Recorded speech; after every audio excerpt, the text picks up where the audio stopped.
Do you think it would be doable to retire comfortably at age 62 with £451,000 in savings? Now, I'd say that for most people, that's a pretty sizable chunk of money, and so it sounds perfectly doable. But was it enough for our clients Reggie and Annette to live their dream retirement? Well, if you're getting to the point where hanging up those work boots is beckoning, the question of how much is enough may well be keeping you up at night. So, today we're going to explore Reggie and Annette's story, and later in this video I'm going to reveal one surprising factor that could make or break your retirement plan. Oh, and before I forget, if you're watching this and thinking I'm not sure I'm on track for retirement or I don't have enough to retire yet, well, not all is lost. You can book a free financial review where we'll look at your current plan, check it against any retirement goals, spot any gaps and outline practical steps to get you back on track. There's no obligation, there's no jargon, just clear, practical, honest advice. But don't just take my word for it. Click the link in the description down there to learn more about our services and your free review. Right, let's get on and meet Reggie and Annette, shall we? They're married, and a recent change in circumstances has them asking whether they can retire right now. Between them, they have £451,000 that they can use to fund their retirement, and here's how it breaks down. Reggie had worked for his current employer for many years, and he's got £248,000 in his current workplace pension. Prior to that, as a young man, he prioritised spending on fun and frolics over saving into pensions. That is not unusual, folks, but of course can certainly impact retirement prospects. Thanks to modern technology and AI, his firm have become more efficient and have made him redundant with a payment of 21 grand. Now, Annette has a few smaller historic pensions and a current workplace scheme totaling £142,000. After Reggie's redundancy payment, they've got 61 grand in cash ISAs. On top of this, they own their own house valued at £250,000 and they've only got a £38,000 mortgage left. So Reggie at 62, well, he was a senior maintenance manager. He earned £42,000 a year and he'd been contributing the standard 5% into his pension, and his employer had been contributing the standard 3%. He was feeling a wee bit shell-shocked from his redundancy, I've got to say, and you'd expect that, wouldn't you? And he didn't feel particularly confident about getting another job, so ideally wanted to just stop working now. Now, Annette, on the other hand, is 60 and she's still working. She's a cafe assistant. She's earning £21,000 a year, and actually she's really enjoying her job and her work colleagues, so she was planning to retire at 65. She's got the same total of 8% going into her current workplace scheme, and just to paint the complete picture, they have one adult child who's left the nest and is financially independent. Well, as independent as they ever get, I suppose. That was Reggie's comment as well. Now, when we asked them how much income they thought they'd need, they came back with around £4,500 a month until age 75, and then they thought £3,000 would be enough as they start to wind down a wee bit. Now, interestingly, they were only bringing in £3,500 net when they were both working. So we did ask the question, why do you need that extra £1,000 a month, guys? And the answer was that they felt they'd grafted all their working lives and it was time to really dive into that bucket list whilst their health still allowed it. And they did have a big list, to be fair. So all I'd say to you folks is have a proper think about what is realistic and be prepared to compromise if the stress testing suggests a rethink is required. Now, they'll both start receiving state pensions at 67. That's a tad under 12 grand each, which of course will go a long way towards the income goals they've got. That's 24 grand between them. Now, if you aren't sure what your state pension income's forecast to deliver, get online and check it out. There's a link in the description to do that.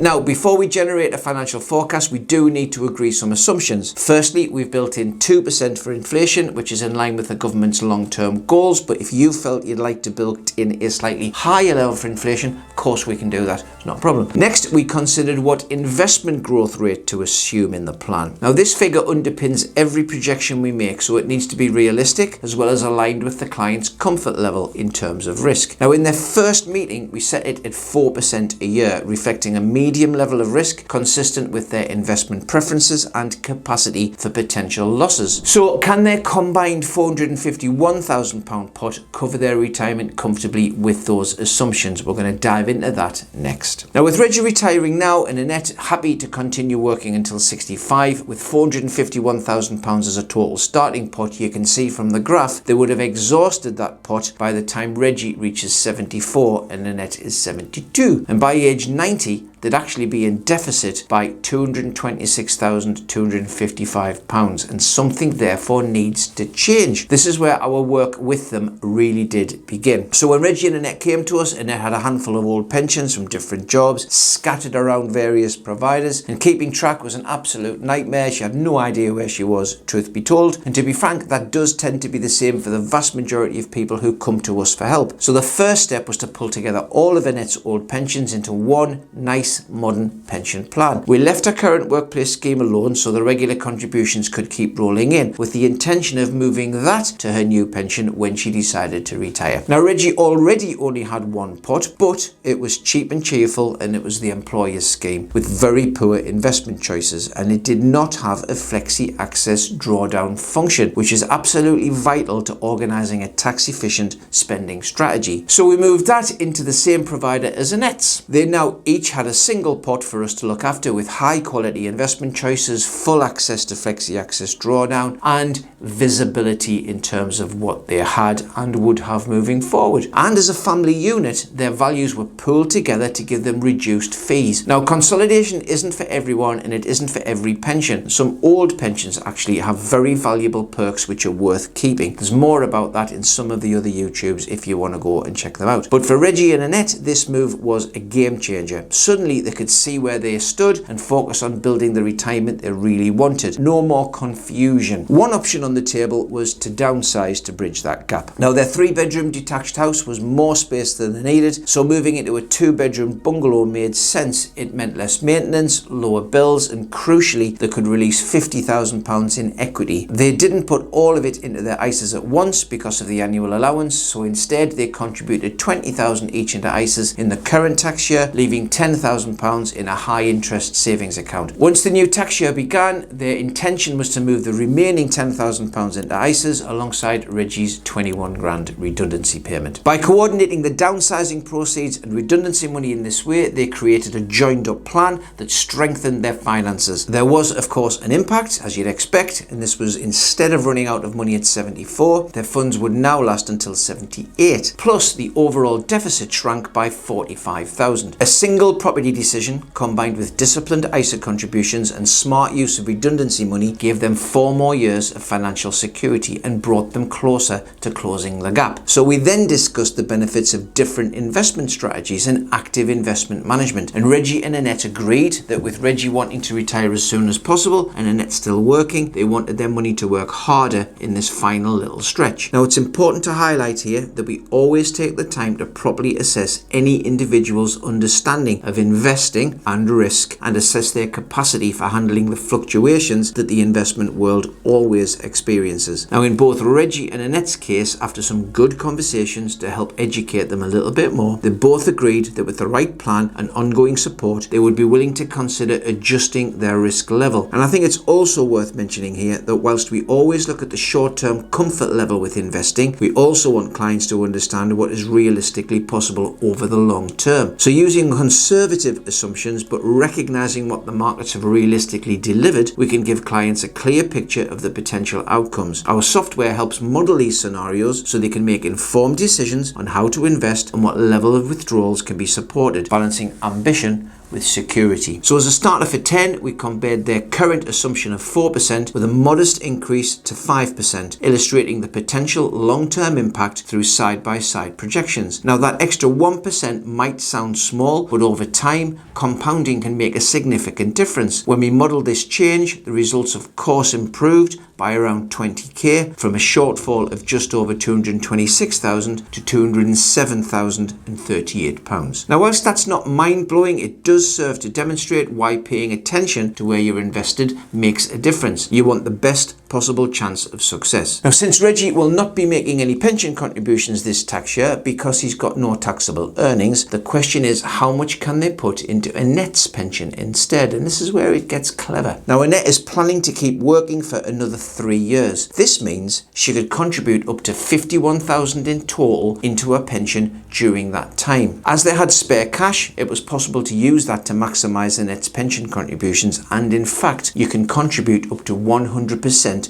of her salary, which actually means that she would not pay any income tax for the next 3 years. That's incredible, isn't it? So what difference would that make? Well, we crunched the numbers and the results were absolutely striking. Simply by moving money from one pot to another, benefiting from tax relief, by continuing those contributions, Annette could reduce their projected shortfall at 90 by over £95,000. This would also extend the point where the money runs out by 9 full years. That's a huge improvement in their long-term security. Phased retirement was not on the table for Reggie. Frankly, he just had enough of work. In one of their heart-to-heart conversations, he admitted that his redundancy had hit him really hard. His mental health had suffered, and if he could retire today, he would. Annette's story was different. As I've said, she loved her little cafe job. It got her out the house, away from Reggie. It kept her busy, and she spent her days with workmates. In fact, she told us that she would probably be perfectly happy to work a little longer if it meant allowing Reggie to achieve his goal. So we modelled her cutting back to 2 days a week from 65 to 66, just 12 months of working on another 2 days a week. This is a key point when it comes to retirement planning. Sometimes compromises are necessary, but above all, when you're making these decisions with a partner, honesty is essential. Get your heart on your sleeve and open up. Annette wasn't just willing to take the pressure off Reggie, she was genuinely happy to work a little bit longer to help her fella. Now, when we ran the numbers again, the result leapt off the page. Over 25,000 erased from their shortfall. It wasn't a perfect fix, but it put their retirement plan on track and gave them another option to consider. And finally, on this point, remember, we've used conservative growth figures in their stress test, and if we're able to achieve more than that, it may well be that Annette can go back to plan A and retire at 65. And let's not forget that people change, and it may well be that Reggie decides to do a little bit of part-time work too, which would take a bit of pressure off their savings if necessary. And that's why we work with clients over many years, regularly sense checking their plans and their finances, their thoughts, their feelings, and tweaking as the world evolves, and they evolve too. So after taking some time to reflect, Reggie and Annette had a clear plan. They agreed with our recommendations for their pensions to set them up for a tax-efficient spend. They chose to start and search for a 2-bedroom bungalow nearer their daughter actually, and downsize from their 3-bedroom detached house. That was going to free up $50,000 approximately in equity, money they could feed into ISAs over the next few tax years. They agreed to use 5% as opposed to 4% for their investment projections, and use the cash they'd built up and Reggie's redundancy to maximise Annette's pension contributions. And she also embraced the idea of working a couple of extra days a week from 65 to 66 if needs be. And overall, all these different strategies transformed their retirement outlook. And as you can see from the graph, their deficit was gone, and in fact, by the time they reached 90, they have a surplus on paper of over 88 grand, and they didn't have to adjust their income requirements either, and Reggie was able to retire immediately. And that's the power of having the right plan, the right guidance, someone who can help you move the puzzle pieces until they finally click into place around your life, your goals, and of course your future. So Reggie and Annette didn't just accept the first version of their retirement story and huff and puff and be sad about it. They asked the questions. They explored every option with us, and with clear thinking and the right support, they made choices that felt right, not just for today, but for decades ahead. They adjusted their plans, not out of sacrifice, but out of strategy. The result: greater freedom, greater confidence, and a peace of mind that comes from knowing the numbers work. This is what real planning looks like, folks. When Reggie and Annette first came to us, their question was simple: could they retire now and make it last? Well, technically yes, but with no clear strategy, the risk of running out of money was very real. It was a strong starting point, but without structure, it wouldn't be enough. And here's the thing: nothing was lost. In fact, everything was still possible. And that's what we do here at Reeves. We don't just hand you a yes or a no, we give you a map. We evaluate, we explore, we challenge, and we build something together that works. Yes, we guide, yes, we advise, but the decision, that's always yours, just like it was for Reggie and Annette. Because retirement isn't a deadline, it's a design. When it's done right, it can be one of the most empowering chapters of your life. Right, folks, with that food for thought, you've just seen the art of what's possible. So let me ask you this: do you know your number? Do you know exactly how much you'll need to not only retire comfortably, but on your terms? Well, let me give you your wee hand. We've created a video that will outline the facts and figures to see if you really are on track for your retirement. And honestly folks, you don't want to miss it. So click here. I'll see you there.